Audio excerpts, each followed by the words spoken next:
Semangat pagi Bapak Ibu, saya Lasmaria Samosir mencoba berbagi tutorial sederhana cara menggunakan fitur breakout room di Zoom Meeting. Apa itu fitur breakout room di Zoom Meeting? Fitur ini mewadahi tuan rumah atau host untuk menempatkan peserta yang awalnya join di Zoom utama, kemudian di breakout beberapa ruangan atau menjadi Zoom kecil. Dan bagi kita Bapak Ibu guru sangat cocok untuk melakukan kegiatan diskusi kelompok. Sehingga peserta di ruang virtual yang terpisah menjaga diskusi dan obrolan secara terpisah sehingga tidak ada tumpang tindih.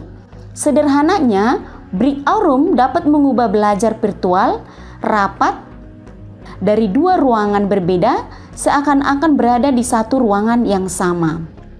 Jadi, fitur breakout room ini cukup mengagumkan dan juga mudah digunakan. Bagaimana caranya? Simak video berikut ini. Pertama sekali kita masuk di websitenya Zoom. Kemudian kita masuk akunnya.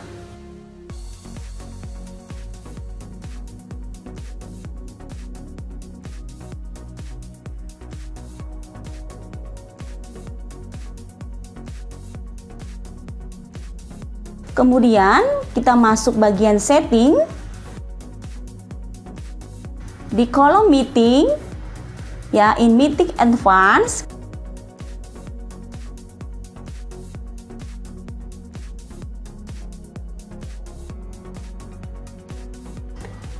Fitur breakout room-nya kita klik, kita aktifkan.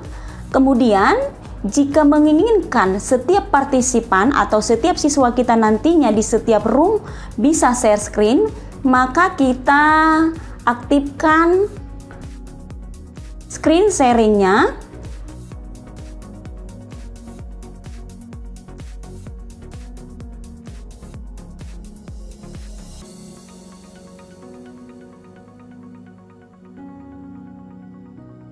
Oke.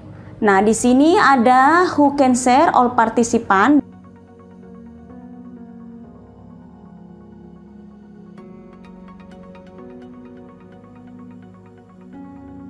Saat ini saya sudah berada di Zoom utama. Nah, di sini anak didik saya sudah ada 27. Saya membagikan anak didik saya ini menjadi beberapa kelompok.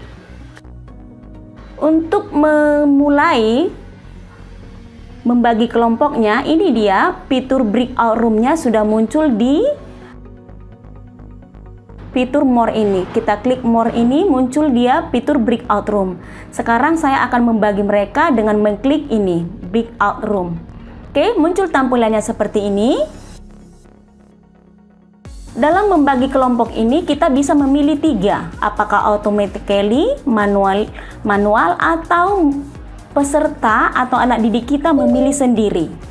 Nah, dalam hal ini saya mencoba menggunakan automatically. Saya membagi anak didik saya ini menjadi 5 kelompok. Oke, siap Nak? Ibu akan membagikan kalian menjadi 5 kelompok ya. Ya, kamu nantinya akan ada 5-6 partisipan. Saya sudah izin kepada mereka bahwa ini akan diupload di YouTube. Oke, saya create.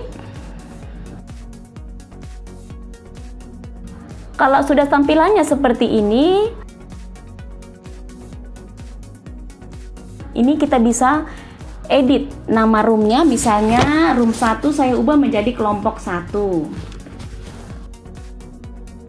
Kemudian room 2 saya bisa merubah juga menjadi misalnya kelompok 2. Dan begitu juga dengan room 3. Saya bisa rename namanya menjadi kelompok 3. Kemudian room 4 saya buat menjadi kelompok 4.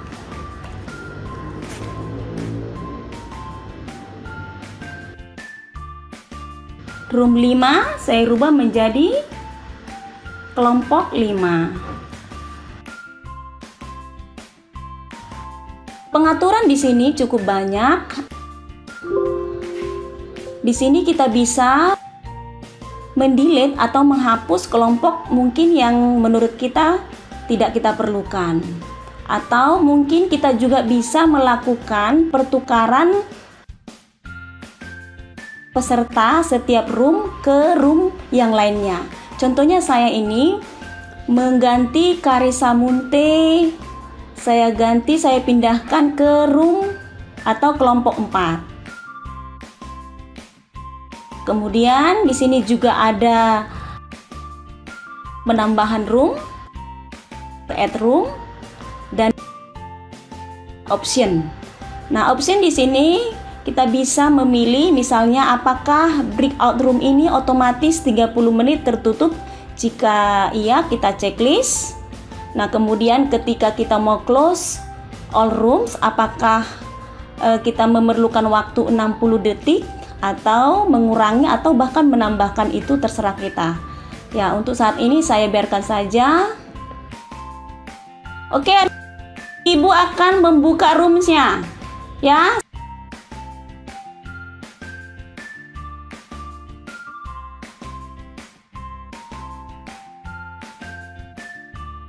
Saya sudah menempatkan mereka di room masing-masing.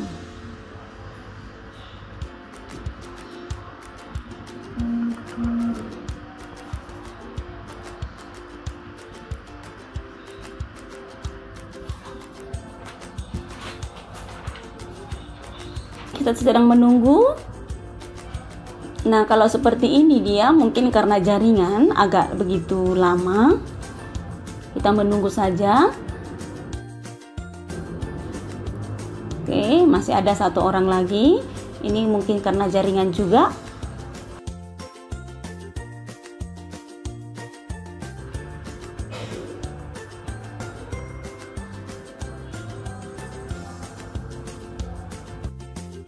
Nah, saat ini sudah tinggal saya sendiri di Zoom utama. Pada posisi ini, saya bisa membuat broadcast atau pesan kepada peserta setiap room, kepada anak didik saya, misalnya waktu diskusi 20 menit dimulai dari sekarang. Ya, Nak, misalnya. Saya mau mengontrol atau melihat, mengamati apa saja kegiatan diskusi yang dilakukan oleh anak saya. Saya mau join.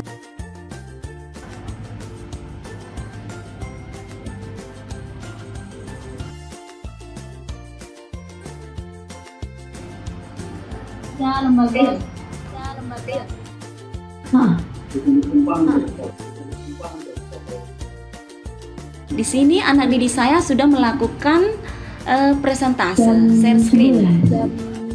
Di sini mereka sudah diskusi. Mereka bisa menyadari saya masuk atau tidak.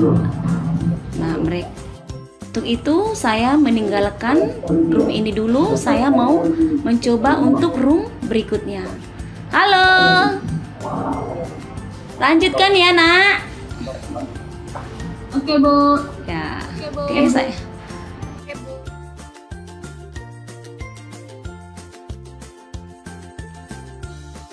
Saya melalui breakout room, kembali saya klik, masuk ke room kelompok 2. Ya, saya klik join, kemudian yes. Oke, nah di sini juga anak didik saya sedang melakukan share screen. Mereka berdiskusi untuk sesuatu yang saya tugasi.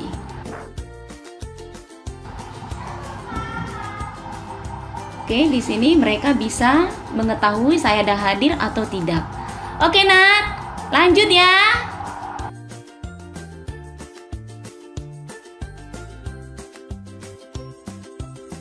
Saya tinggalkan.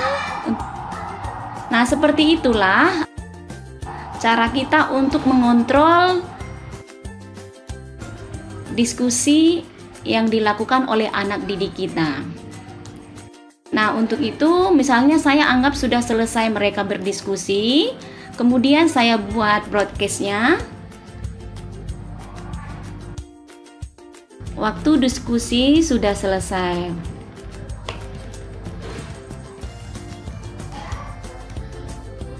Kita akan bergabung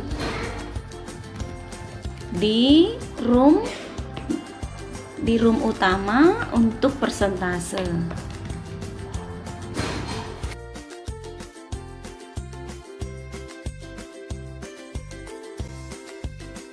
Nah, di sini akan saya berikan broadcast-nya agar mereka mengetahui. Nah, dengan demikian saya akan meng-close all rooms.